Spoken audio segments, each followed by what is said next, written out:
Welcome to Create More Intimacy, a podcast for men. I'm Elisa Stoddard, and I help successful men stop chasing sex and start building real connection so they finally feel close, connected, and wanted again.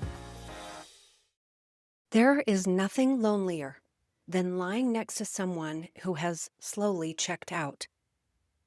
I want you to consider something difficult for a moment.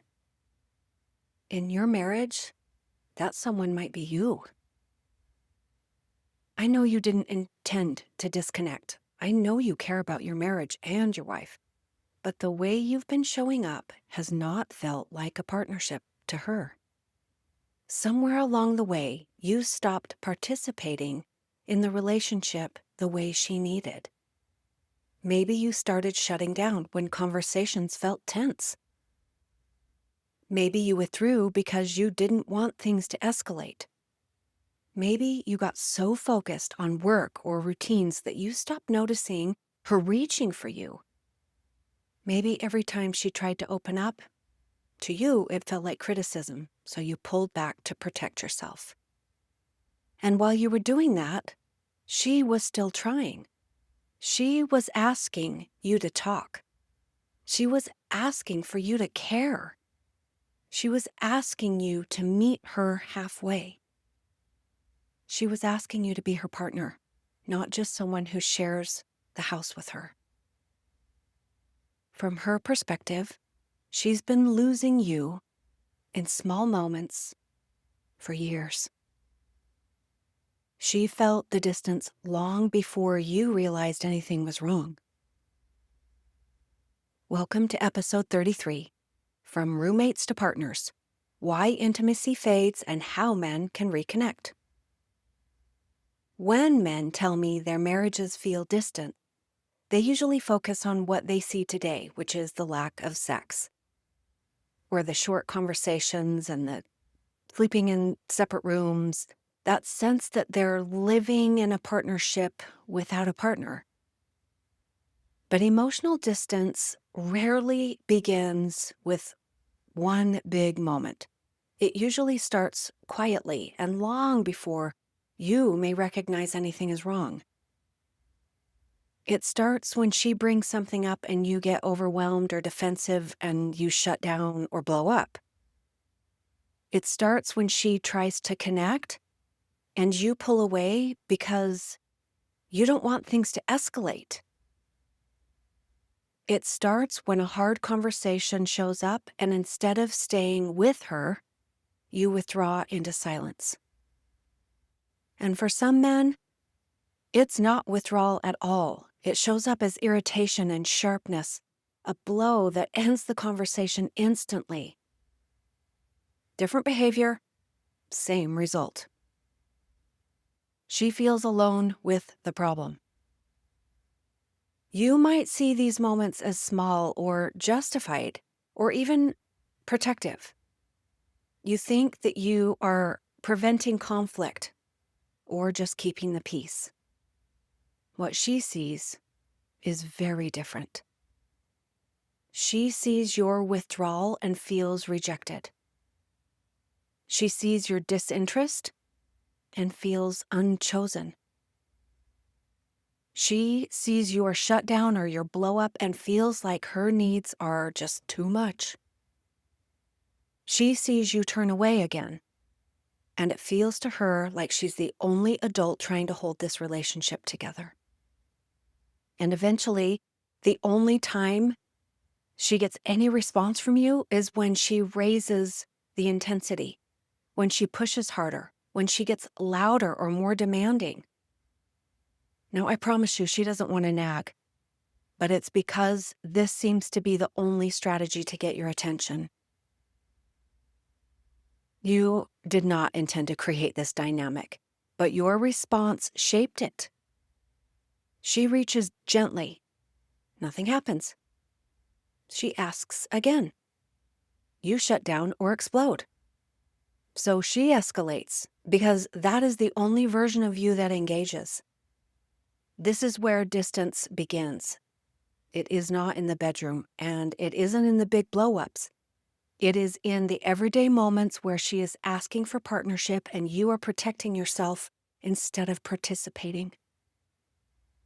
By the time you notice something is really wrong, she has already been living in that distance for a long time. Once emotional absence starts creeping in, something predictable happens. She keeps trying to reach you, and you keep experiencing those moments as pressure instead of bids for connection. What begins as, "I miss talking to you," turns into, "Why don't you ever talk to me?" What begins as, "Can we figure this out together?" turns into, "You never listen." And what begins as, "I want to feel close to you," slowly becomes, "I cannot keep doing this by myself." This shift doesn't happen because she's dramatic or demanding. It shows up after she has tried many quieter ways to reconnect, and nothing changes. When you withdraw, she feels shut out. When you get defensive, she feels unheard. When you blow up, guys, she feels emotionally unsafe and shaken.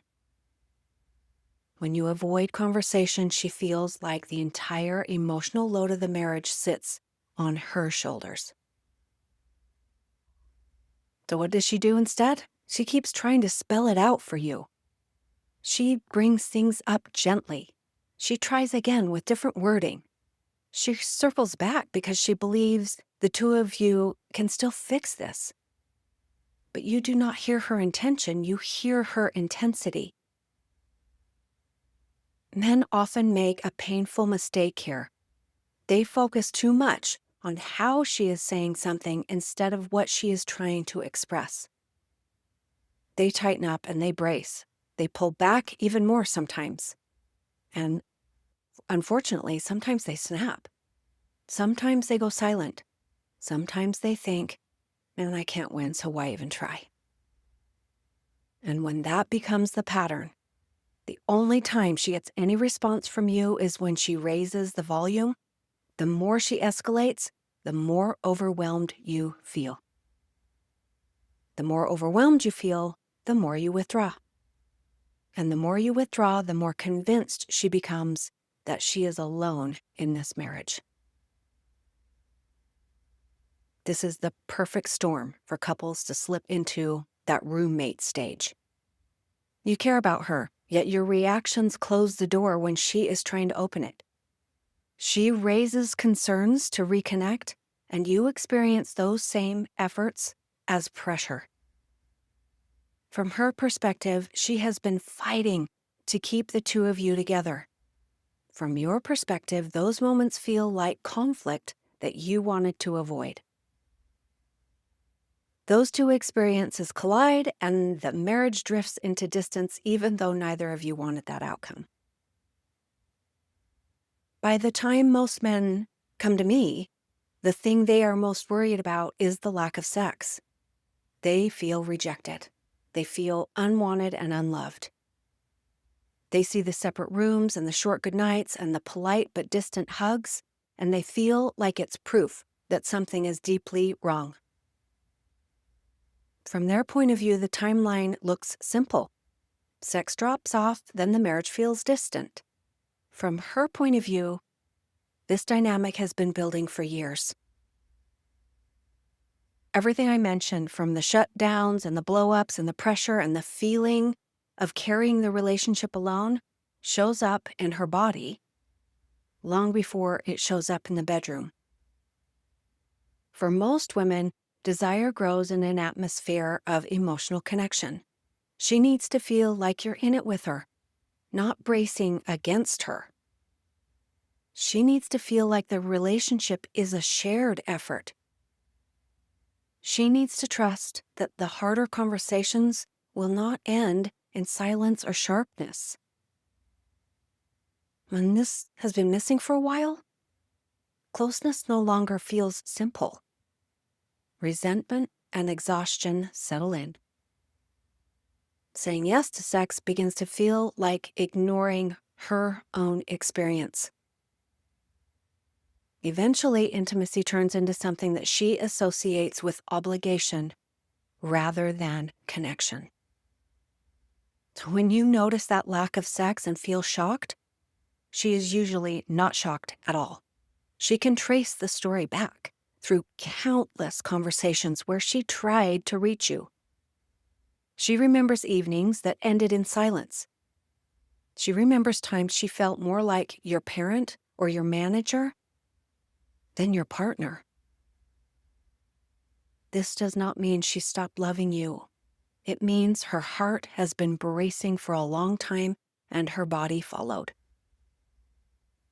For many men, sex is the doorway into connection.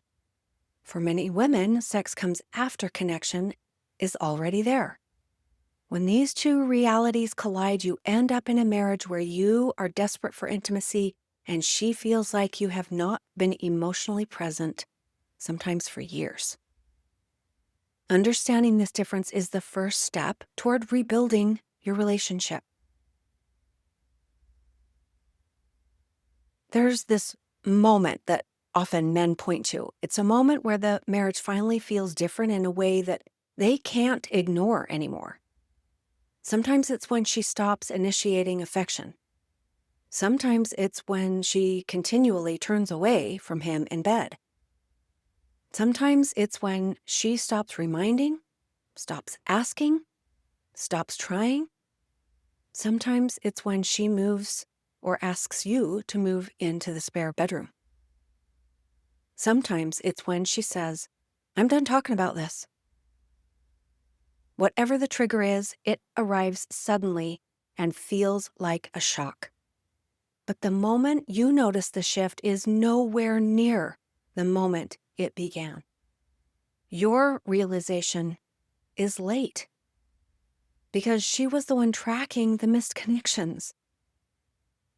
She noticed the distance long before you did.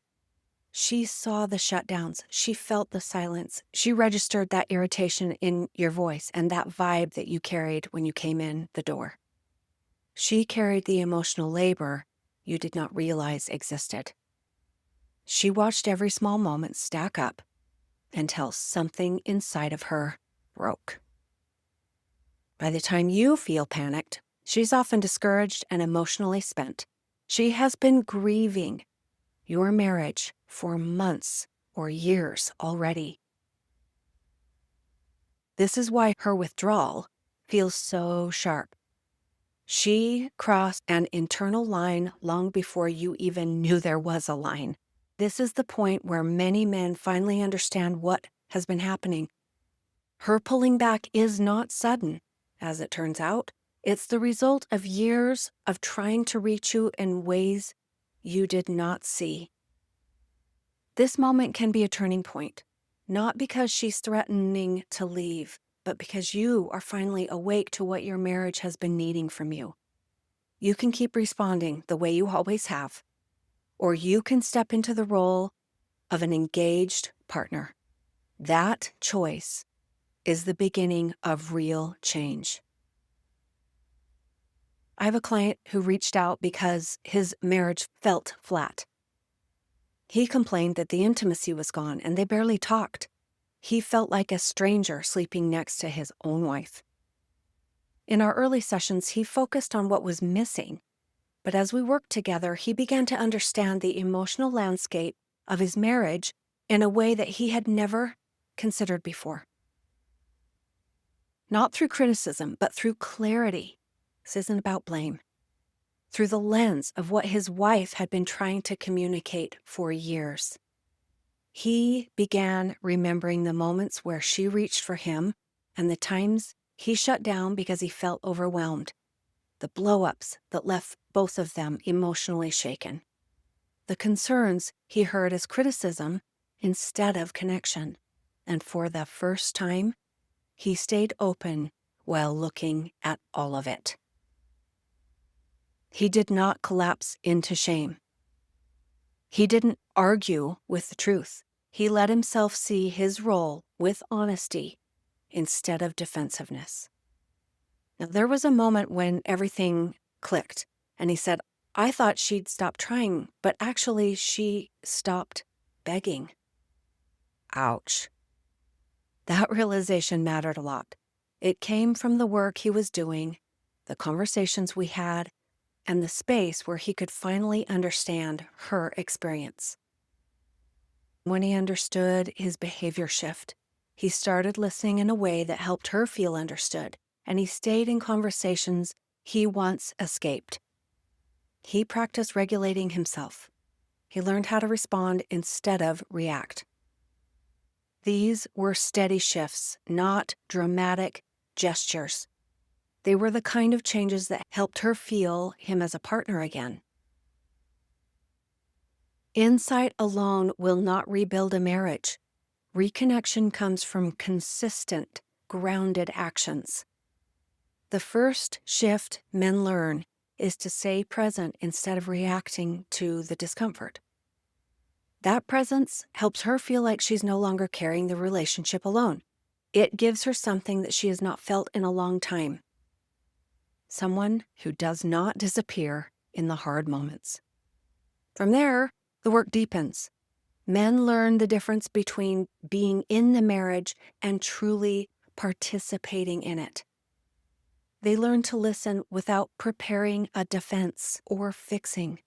They learn to respond without getting derailed by the tone.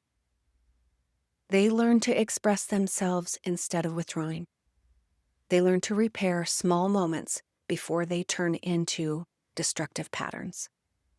When a woman sees her partner showing up differently, something shifts. She can relax. She might open up. She begins to trust conversations will not turn into shutdowns or sharp reactions. Her openness grows as she starts to experience him as an actual partner again. Someone she can lean towards instead of protect herself from. Connection returns because he is consistent and steady and emotionally present. This is the work that rebuilds intimacy. This is the work that turns roommates back into partners. And no one has to figure it out alone. Relationships do not fall apart overnight. They do not rebuild overnight either. But you can rebuild when you stop guessing and start understanding the deeper patterns between you. When you learn how to stay present, communicate without shutting down or blowing up, and regulate yourself so she no longer has to carry both of you, the entire atmosphere of the marriage shifts. You begin showing up in a way that invites connection instead of tension. If you want help with this is the work I do with men every single day. If you are ready to take the next step, you can schedule a relationship clarity call. It's a simple conversation where we get clear on what's happening and what needs to shift. No pressure, just clarity and a path forward. I will put the link in the show notes, and I'd love to talk with you. Take care. See you next time. Thanks for being here. If something in this episode hit home, don't forget to subscribe and leave a review. It helps more men find the support they need. And if you are ready to get help or take the next step, you'll find the link to book a free call in the show notes. I'll see you next time.